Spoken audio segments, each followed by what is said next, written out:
Hey beauties, welcome back to my channel. Today I'm going to update you guys on a few products that I have recently spoken about on my channel. Now I want to remind you guys, because I get a lot of questions in my comment section, if I have talked about a product in like my recent favorites and fails. With a few exceptions here and there, usually they're not going to be in this video because obviously if they were my favorites and fails, I've already gotten a pretty strong opinion on those products unless I have changed my mind, which of course I will let you guys know about. But I want to start off with some brushes, and I have three different brands here that I have been trying out. I'm going to start off with Smith brushes. And for you guys that are already wondering, where's my brush 101 video? Trust me, I'm working on it. I am working on it. I just want to make sure that I have everything. It's one of those videos that's going to take me a hot minute to get together. But I have tried all of these, and I want to tell you the ones that I have been using, the ones that really haven't gotten much use, and the ones I'm a little bit concerned about. So this one right here, the Smith 151, I haven't gotten a lot of use out of, but I think it's just because of the shape of it and whatnot. I don't think it's a bad brush. I feel like this is going to be better suited for contour. So again, not a bad brush. It's not fraying or anything. I've tried it a couple times, but I just not something that I use. This brush I'm absolutely in love with. It's a Smith 118. This has been my replacement for the MAC 129. So I like to have a brush that will have, like, this one's softer than the MAC 129, but a natural hair brush to pick up some blushes that maybe won't be as pigmented or need to have that little bit more of grab. I have loved the Smith 118. Now I thought I was going to use this one more, the 154, but I've only used it a few times. I do like this brush, but it's just not one that I grab for a ton. I like it the best for blush application personally. I've seen some people really like it for bronzer, and it does work well for that, but I like it best for blush. But because I like that 118 so much, I've been using the 118. I really do enjoy this one, the 220. I feel like I have updated you guys on these, but I'm just re-updating. If this is a repeat, I apologize. There goes my brush. But the 220 I like to use, but I only like to use this off camera because I feel like I have to get smack up against my mirror over here because it's so wide. But it does a really nice job of smoking out or packing color on that lower lash line. Now, these are the ones that I want to get into. The Smith 247, I found that I do like. It lost its shape. Oh, there's another triangular one that I'll talk about it later, but I feel like it has lost that shape of it being as triangular as it was, and it's more along the 217 now. So I feel like this is like a 217 that has lost a few of its hairs. I do like this brush. I do use this brush. I really like the 230. Out of all the eye brushes, I think the 230 is my favorite. You'll see that this one has broken. This is the only brush that I didn't order directly from Smith Cosmetics or buy at IMATS, so I'm not going to fault them. This could have come to me broken by the person. I think I got it on Poshmark or something, and I didn't even realize that it had a snap at the edge until it was too late. So I just have tape around it to make sure it doesn't get any worse. But this one has been my favorite, the 230. This is the one that is concerning me. So I loved this brush initially, and I still really like it. It's a 232, but I don't know if you can see, it has fluffed out. And it's I don't know, it works really well for blending stuff out because sometimes you need to have that itchy scratchy brush to be able to blend things out, and I will talk about that in my brush video. But I have a hard time with a bunch of these hairs coming on the outside, like fraying out with this particular one. Now, I had this happen with one of my favorite brushes, which is the Zoeva 227. And after a little while, it completely stopped, and I still love that brush. So what I've been waiting for, and it has gotten better, is for that to stop happening. Maybe it just needs to be used a little bit more often and brushed and washed some more. But I do want to forewarn you that if you do not like a brush that is a little bit scratchy or that will fray, this one is one that you're gonna have to work in. I can just tell that this is just one of those ones that's gonna take a while before it really gets perfected. So I just wanted to update you guys on that. Now with the Tom Ford synthetic brushes, I recently talked about these. I've only been using the bronzer brush. Again, I still do not think that the price tag is justified. I feel like if you have a line that is natural hair and it's a high price tag and then you move to synthetic, I do not think it costs the same amount of money to make a synthetic brush, or that the quality is the same. While I like this brush, I like this for buffing. I've really been enjoying this for buffing because it's very soft and it's more dense. It's like more packed in, it doesn't fluff out as much, so I really like it for buffing, but I don't agree with the price tag. So I just want to make sure I let you guys know that $115 is just quite a bit of money for this. If they had dropped the price, I would have suggested it. I have not touched these. I don't grab for these at all. I have the original version, so I haven't been using the new synthetic versions of the 11 and 13. And again, it's because I have the natural hair. Why would I grab for these? Out of the two, I mean, they both work for what they are intended for. Again, it's a price thing, but yeah. Nah, I've been using this one, as you can see, and I haven't been using these. And then lastly, the Esum brushes. I thought that these were synthetic. I think it was because the S on the S33. I was not very familiar with these brushes. I was mainly focused on that Viseart palette. But I really like these brushes. I intend on purchasing more of these, especially the S33. I love for the outer corner and inner crease. I use this one the least just because of its size, but I do like it for like the brow arch or setting all over. And it's the W23. But I love this little brush right here. This is the W21. And these are natural hair.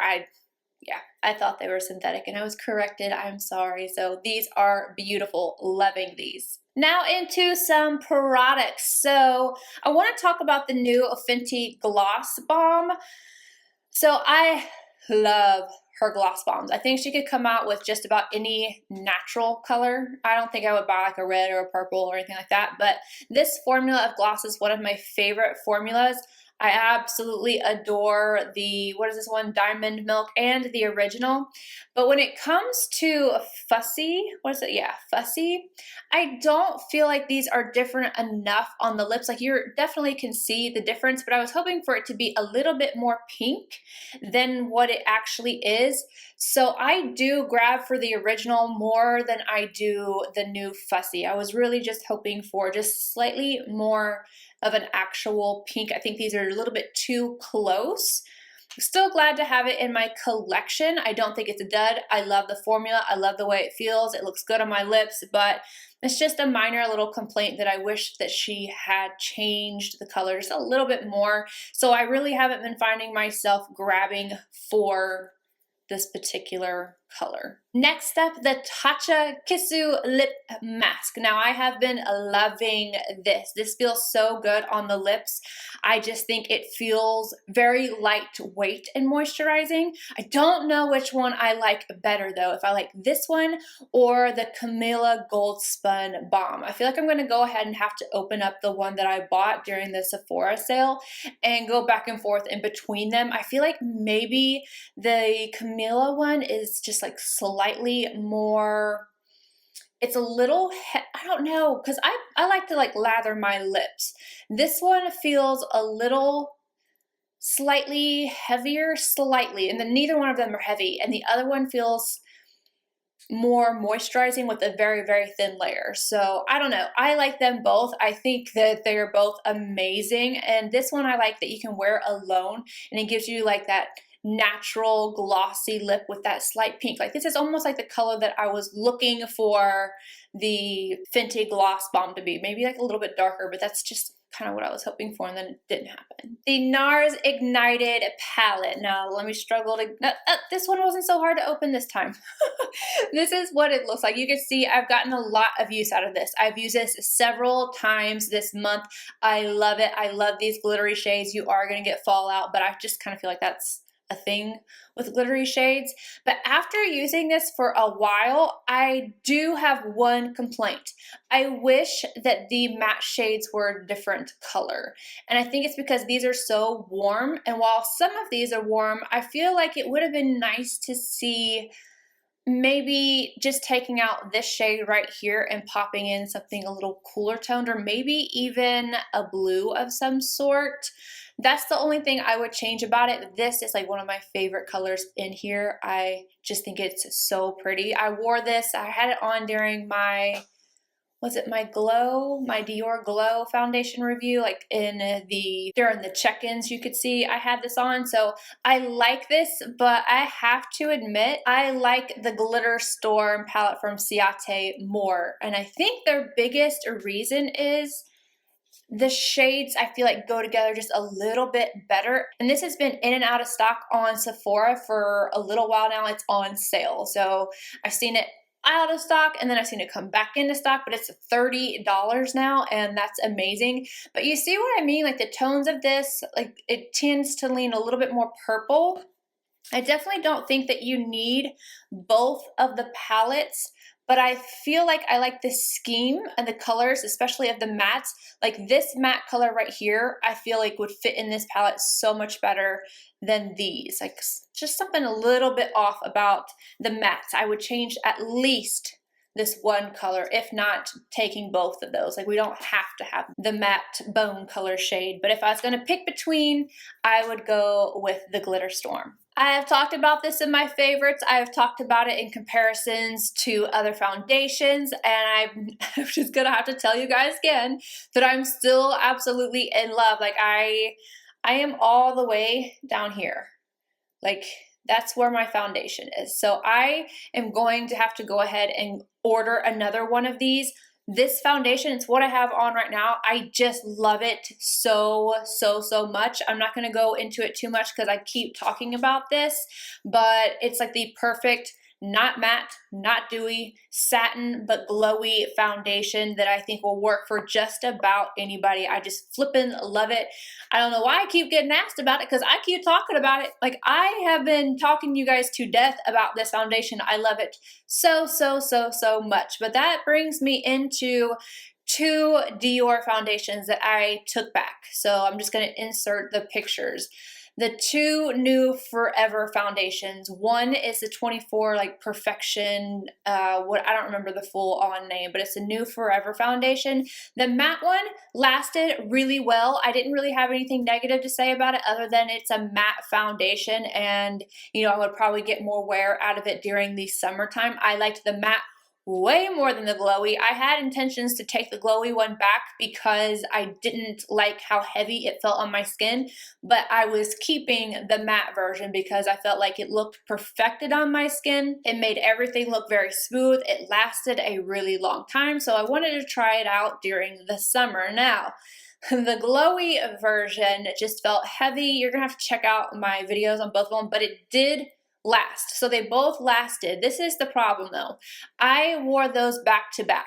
So I did a review on both of them. It was not a first impressions. So I wore the matte foundation first, and then I went on to the glowy foundation. And I woke up, I want to say a day after the review. Yeah. And my face was on fire.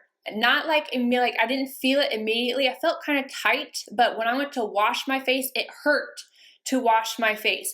It hurt putting my skincare on, like it was burning. I didn't have any bumps or anything like that. It was just on fire. And I mean, like, it was so uncomfortable, like almost like a chemical burn on your scalp or something is how it felt on my face. But I knew I had to keep some kind of skincare on my face, otherwise it was just going to get worse. So I don't know if the alcohol content in those foundations is just higher than normal, or if there's something in there and there's skincare ingredients that didn't get along with my skin and it just dried it out to the point that it was so sensitive that it hurt. I'm not sure what happened, but I took 2 days. I didn't wear any makeup. I only wore masks on my face and the La Mer Renewal Oil. Like, that is it. I did not put anything else. And I'm telling you, like, wearing a mask hurt. And it wasn't like, ooh, a brightening mask or this or that. Wearing the La Mer oil felt good, but it's still like almost like I had an open wound on my face. It kind of stung. But after those 2 days, like we could see, I'm pretty normal. Like, we're fine again. But I just want to tell you guys, and forewarning, I'm not sure. I don't know what happened with those, but they made my skin very angry after repeated use. I didn't have that reaction with the Dior Face and Body, which does have alcohol in it. So I don't know if, again, it could possibly have more alcohol in it, or if it's one of the ingredients, something that they changed. But I had reactions to, I don't know if it's just one or the other, but I took them both back. I was like, I am not putting these back on my face again, but I do stand by my reviews talking about the actual way that they looked and the wear time. Stand behind that 100%. It's just my skin did not get along. It was the only thing that was different in my entire routine. Quick update for you guys with the By Terry CC Brightening Serum. I'm wearing this today. I am such a little goober. I had no idea. I think it's because this is so close down to the bottom and it was a little harder for me to pull up. So when I initially checked, I didn't see, I pulled, but it wasn't, I guess, pulling hard enough. And so I thought that it was a dropper without like some kind of pump function. Yes, I did not know that this had a pump, so I'm still loving this. Like I said, I have this on today. It was in my favorites. I think this is so beautiful, but thank you guys for letting me know that it has a pump, because it makes my life a lot easier and a lot less messy. But this is still beautiful, still love it. It's great. 3 more eyeshadow palettes and then we are done. I want to talk about this one from e.l.f. This is the new Classics. This surprised the heck out of me. I'm telling you guys, I am shocked with the quality of this. I did a look using 5 different palettes in just one video, and this gave me one of my favorite looks. Like, the mattes in here are so good. Like, I was shocked. I'm like, there's no way that it's gonna be that great. Like, and I got a lot of comments saying the e.l.f. palette was my favorite, and I had some high-end stuff in there. There are a few little hits and misses with the shimmers. Like, I love this green one right here, but then which shade? Oh, I don't remember which one it was. So some of the other shimmers have to be used wet, but for the price, I don't even remember. I feel like it's $15. I don't remember how much this guy is, but it is affordable, and it is a great one. So if you're looking for an everyday palette that has like little pops, like I said, this green, so gorgeous. I love this, and I love the color scheme behind here. So this to me was a huge hit, and I still really like it. The Sydney Grace Autumn's Rain palette. This has gone back and forth, in and out of stock, but I believe this is permanent. So I'm so excited about that because, again, perfect range here. You don't have too much of one color or not enough of another. You can get so many different looks out of this.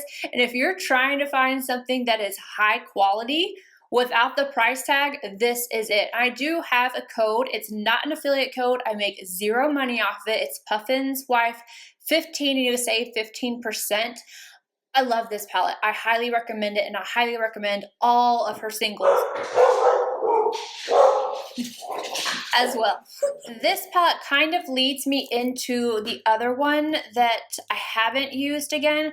I have picked this one up several times when I've wanted something a little bit more dramatic, but this one is from Il Maquillage, and now the quality is beautiful. Like, the quality is so nice on this. I don't remember the name. What is the name of this palette? This is the Color Boss Pro 12 Multi-Dimensional Eye Colors Not Afraid number 99. And you have all the shade names on the back. You do have to purchase, the cover, which is crazy.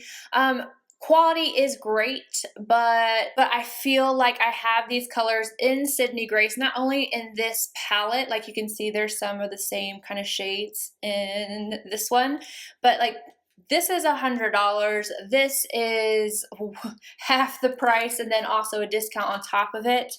I don't want to say that I don't like these shadows because I do think that they are beautiful, but I haven't picked it back up. Like, I haven't even thought about it again. So I don't know. I know I need to play with this some more because they are nice shadows. I haven't even thought about it. So I don't know. I think that tells you something when you don't think about a palette, if that makes sense. So I just had to update you guys on that. Anywho, that is everything. Let me know if you have any questions down below, and I will see you in my next video. Oh, also, if you wanted to see this eye look, I picked up a few things from the Dior spring line. So I'm going to upload that video an hour after this one so that you guys can get just like I don't know, maybe a 5-minute video of this look, this eye look, and like see the little highlighter and stuff. So if you want to see that, just come back in about an hour and it should be here. But anywho, I hope you guys enjoyed this video, and I'll see you guys in my next one. Bye, guys.